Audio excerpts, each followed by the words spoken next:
Welcome back to the Six Man Podcast. I'm your host, Phil Dunn. On today's episode, I'm joined by Luca Balducci to talk about his journey so far in hoops. Luca plays at Loomis Chaffee in Connecticut at prep school. He plays Riverside Hawks for AAU, and he got the opportunity to play for the U16 Mexican National Team this past summer. So he has some good stories to tell about that. Before we get into today's interview, I would like to remind everyone to please follow on social media at the Six Man Podcast. Continue to follow wherever you get your podcasts. Let's get to the interview with Luca. All right, so I'm here with Luca Balducci. Luca, what's going on, man? Thanks for coming on the pod. What's up, bro? Thank you for having me. Appreciate it. Yeah, of course. So to start, I want to ask about your beginnings in basketball. What age did you first start playing at, and who first put the ball in your hands? Yeah, so I started playing around 4 or 5. That's when I really started first pick up the basketball. And then my dad, I definitely said my dad definitely put the ball in my hand first. He's big sports guy. Played Division I baseball in college, so he Yeah. definitely brought me around a lot of sports. But I would say he definitely put the ball in my hand first for sure.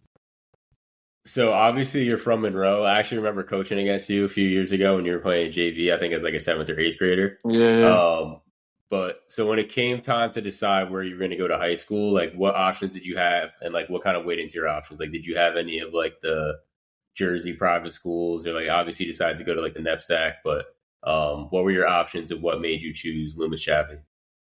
Yeah, now I had a bunch of options. Jersey private schools for sure. Took a bunch of visits. I would say Don Bosco Prep was definitely my biggest option when it came to Jersey private school. But then I went to an AAU team, and coach actually connected me with a bunch of the schools in the NEPSAC. So I had a couple schools like the Hotchkiss School in Connecticut is NEPSAC Class A, and then I had the Hunt School in Princeton, New Jersey, which is in the Maple League, and then I had Loomis, NEPSAC Class A in Connecticut. So there was a bunch of things that went into the decision to go to Loomis. Obviously went to all the schools, met the coaches, met the guys, but Loomis. I was looking for a place that I was gonna feel like home, but also going away from school away from home at a young age. It was tough, but I wanted to go to a place that I was gonna have the same passion that I do, and help me chase my dream. And just honestly give me the best opportunity to go out and just hoop. And I feel like when I went to Loomis, met the coaches, and then just surrounded by the guys there and the community here, I feel like it was definitely the best place for me to go, both on and off the court. So you mentioned going there at a young age. I'm sure you're 14, 15 at the time when you're going Yeah. there. So was there an adjustment period for you, not only in terms of basketball, I'm sure it was a higher level competition like public school, but also just personally just being away from home at such a young age. Was there an Yeah, adjustment not period? Yeah, it was a big adjustment period for sure. Obviously, as a 15-year-old, going to high school, going away and being away from friends and family, it's tough at first for sure. Honestly, for me, I was excited. Basketball is what I do. I live the game. I love basketball, and I just love getting better, just the process. And then coming to a place where I knew I was gonna have a huge opportunity to just get better every day, just get in the gym, just keep the main thing the main thing. I feel like I was super excited. At first, I didn't really feel any of that, that I was missing anything at home, or I wasn't with my friends or my family. I didn't see my parents for 2 months, 2.5 months at first. So, but then it definitely kicks in, but the adjustment period definitely was big in the beginning, and then I would say during the season, and just playing pickup with the guys, open gym, and just college coaches coming in and watching, and just people evaluating. The game is physical. You're playing with not only freshman through senior, but also post grads, right? So 18, 19 guys turn 20. So it definitely the game's more physical, way more athletic guys, especially in the NEPSAC, Yeah. double A, triple A. So it was definitely the physicality was definitely the biggest thing. But also just being able to make shots and then creating your own shot with 3, 4 dribbles. It wasn't like a big ice. It's not a big ISO game. Everything is in between certain areas, and I think that was definitely the biggest thing for me. Just learn how to get to my spot quickly, but also just being physical, just being able to guard my position and then being able to score it also. So that was the biggest thing for me for sure. Yeah, like you said, I'm sure the adjustment is hard, but when you're a gym rat and you love the game and you're obviously keeping I like what you said about keeping the main thing. You're there Yes, for a sir. reason, so I'm sure it's a little bit easier just putting your head down and working. Yep. So in terms of AAU, you play for Riverside Hawks, right? Yes, sir. So they're on the Under Armour circuit. Yep. So what's it like playing like high level AAU Riverside Hawks? What's that experience like for you? I mean, it's huge, right? I got an opportunity by Coach Jose Irizarry to come in and play and lead the 15U team in Under Armour circuit. And honestly, it was one of the biggest blessings. He's a huge basketball guy. Just thinks the game at a different level. And honestly, I came in there, and one of my biggest goals going into the spring and summer was to become more of a point guard. I think that was my biggest thing in high school was I was more of a scorer, like I could shoot it. But I couldn't really run an offense. Like that wasn't my strength yet. So when I went to Riverside, he kind of just gave me the ball and just, let me hoop and just kept, as I was going, just teaching me, just giving me pointers, just kind of helping me out in every aspect of the game. And, he coached college at Wagner. And then he has a bunch of years in basketball, coaching a bunch of teams, a bunch of high level guys. So guys in my same position who are looking to do the same thing and already done the same thing that I'm trying to do. So it was definitely a huge for me. And then just being on that platform, right in front of all those coaches in the Yeah. live period, and then being so young and being exposed to that early. So when I this upcoming spring and summer, and then my junior spring and summer, just kind of already knowing what that feels like and expecting that, and then going out and proving myself even more every time I step on the court. So it was big for me for sure.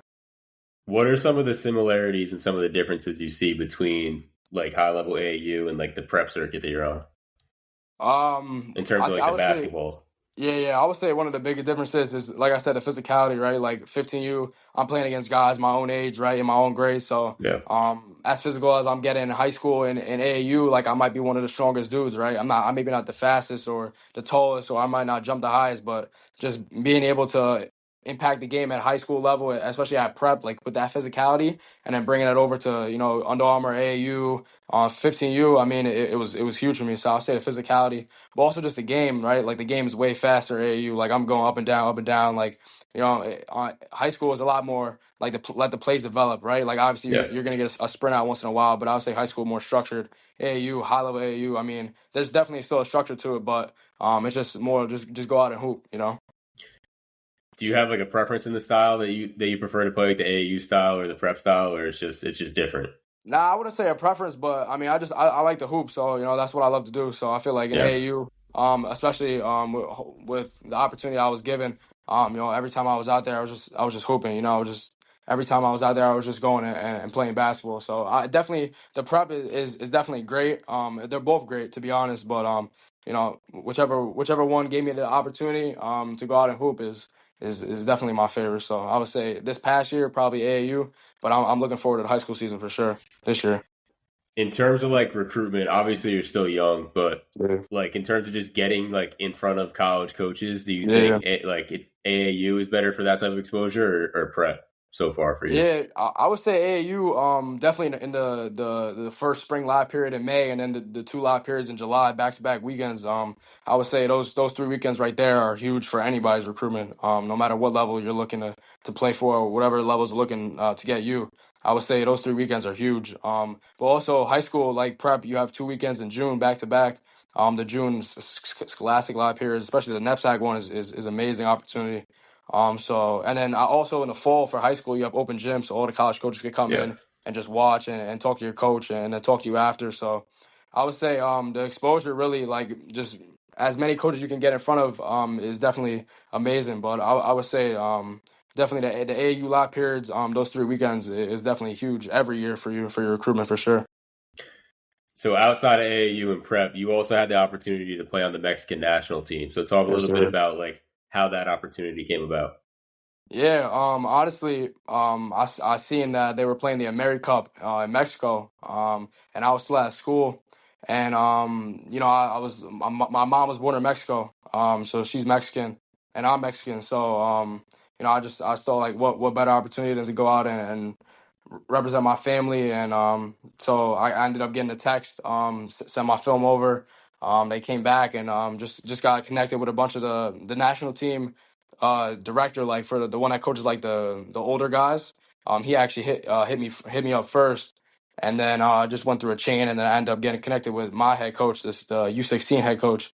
Then just started talking, and then ended up literally got my Mexican passport to be eligible for the tournament in less than a week, which is actually insane. And then Yeah. I went over and I flew out literally the next week. I left school actually 2 weeks early, so I had to take some of my midterms like 2 weeks early, and then had to finish some of them in Mexico.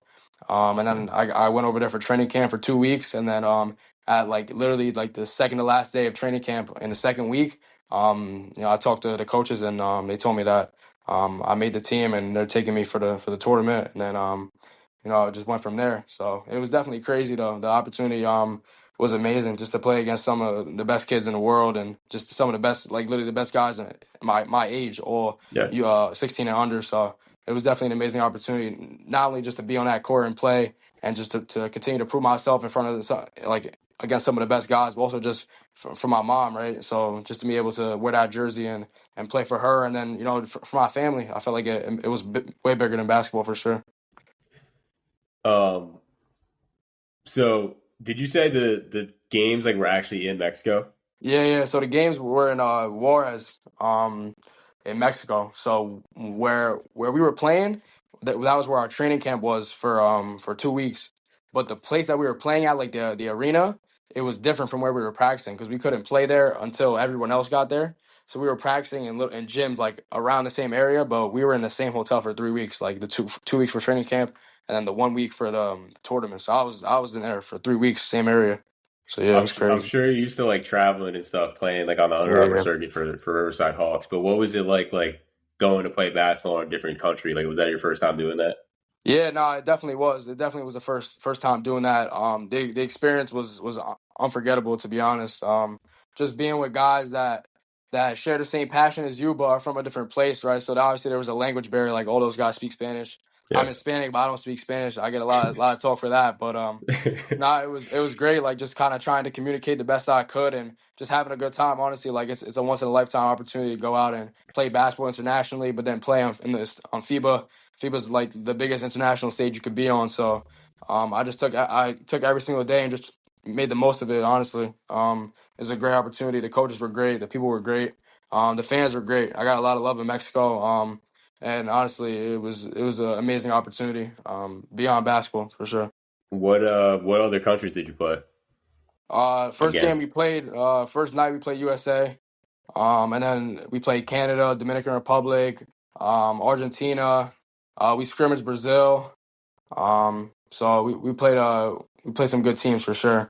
What was that level of competition like compared to like AAU or prep? Oh yeah, I mean USA speaks for itself, right? Like those are the Yeah, best 12 guys my age in the country. So that team was on another level for sure. But just being able to match up with those guys and the best guys my age, and to play well, right? To not be shook, or to not be afraid or scared. Just kind of just go out there and hoop and know that like if I play well, I play how I know I can play. Like things will fall in line for me for sure. So that game was definitely amazing. First night, the arena was packed, like everyone was there, so the atmosphere that's was awesome. something I never played in before. And then Canada also, right? Canada came second. They lost to USA in the championship, but Canada, great team. Like I have a bunch of guys on that team now that I still talk to this day. Just a bunch of great guys, but also just high level basketball, right? So literally the best players in their country. So it was great. And then DR, Argentina, Brazil, like just great basketball players. Honestly, like definitely makes sense why they're some of the best in the world for sure. Yeah. No, that's awesome. I'm sure, like from a basketball perspective, that was an awesome experience for Oh you. yeah, And you kind of hinted at it before, but like talk a little bit about what it meant to you, especially like with your mom being from Mexico, to like wear yeah. Mexico across your chest and get to play for the national team.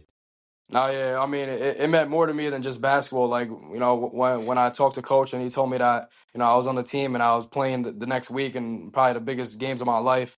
Honestly, like it was a feeling I never felt before. Like just being able to know that I'm playing for something that's way bigger than me, right? Just an opportunity that not a lot of people get to have. Like Mexico hasn't really yet taken guys from U.S. For the junior national teams and taking them on a team and playing them in a tournament like that against guys like that. So to be one of the first guys to be able to do that at such a young age, and then being able to represent my mom and my grandma, it definitely was an unbelievable feeling.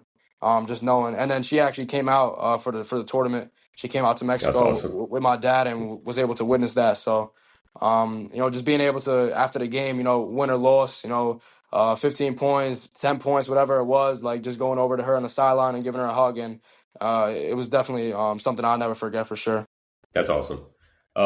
So obviously high school season like right around the corner, getting into Yes, it sir. now. What are some of like your individual goals for the upcoming season? Yeah, I would say individual goals. My main thing right now is learn how to be a better leader. Right. I feel like I'm still young, but I'm gonna have a big role in this team this year, and I'm looking to have a great season. So I'm just learning how to be a better leader every single day. I got a trainer at Loomis actually who I'm with every single day, just talking to 2 3 hours a day. Being with him, training with him. Just his name is CJ Red. He's my assistant coach at Loomis. But he's preparing me. He's just getting me better every single day. Just working on keeping everything simple, right? Just another big thing is simplifying my game, right? Like I said, like 3 4 dribbles, just kind of maximizing what I can do, and just getting faster. I'm trying to still get faster. I'm trying to be more athletic. Like I'm trying to close the gap between people that are faster and stronger and quicker than me. Like just kind of doing everything that I can do to get to the highest level I can. And then just be the hardest worker, right? I'm trying to outwork everyone. I feel like at my size, I'm like I said, I'm not the fastest, the tallest, or the strongest, but I feel like there's stuff that I can control, and everything I control, I'm gonna control. So I feel like that's one of my biggest things.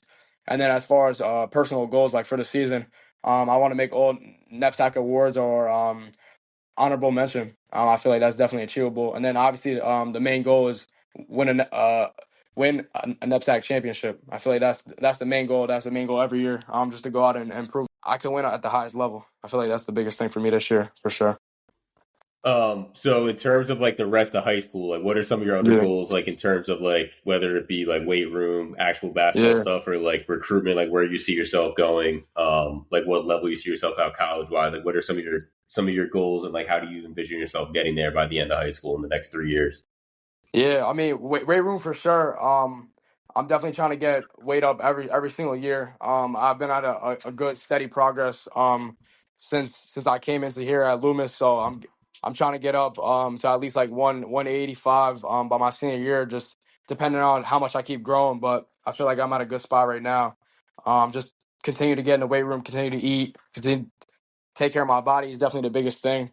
Um, and then as far as college goes, I'm already getting interest right now from a bunch of programs from AAU. It all started actually like after Mexico. I came back and everything just started to click. So definitely followed by the June live period with school, and then AAU in July, and then now open gym. Everything's starting to pick up a little bit. So like the main goal has always been play Division 1 basketball, right, for free. I want to go to school for Yeah. free and play at the highest level I can get to. So the main goal definitely stays the main goal. I'm getting closer every single day, but I still got a long way to go. So, but I would say Division 1 basketball, and then getting an education for free is my biggest thing. Definitely. All right. So last question I got for you, Luca. Obviously, it might be like kind of a hard question to answer because you're still very young. But if you Yeah. could go back in time and give yourself advice in terms of basketball, what would it be? Or even like if there was somebody a year or two younger than you that kind of looks up to you, like what advice would you give them Yeah. to kind of help them get to where you're at?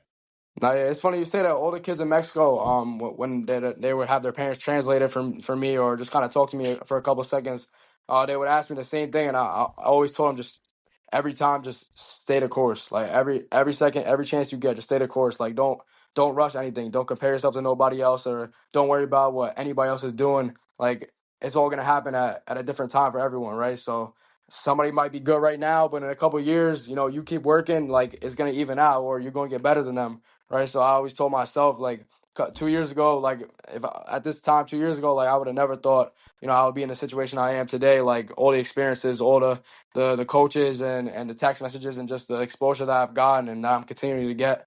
I would have never thought. So I would just definitely say, just stay the course, keep working, and everything will all fall into line. You know what I'm saying? Everything will fall into place. All right, Luca. Thanks so much for coming on the pod, man. I appreciate it. Yes, sir. Appreciate you. Thanks again to Luca for coming on the pod today. Thanks to all of you for continuing to listen and support the pod. If you could please follow on social media at the Six Man Podcast. Continue to like, follow, rate, subscribe wherever you get your podcasts. We'll be back next week with another episode. Thanks.